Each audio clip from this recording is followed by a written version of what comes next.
এই যে দেখেন, ঠিক বাসার সামনে থেকে বের হলেই এই যে এই অবস্থা, সব বরফ।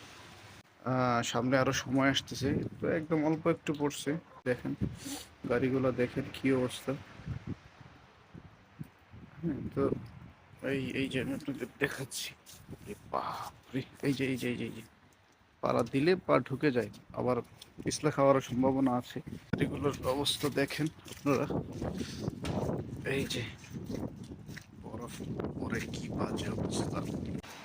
বের হওয়ার আগে খুব এক্সাইটেড ছিলাম, যখন বের হয়ে গেছি তারপরের থেকে তো আর ভালো লাগতেছে না, কারণ এই বরফের মধ্যে পা ঢুকে যায়, তার উপর স্লিপিং করার পসিবিলিটি।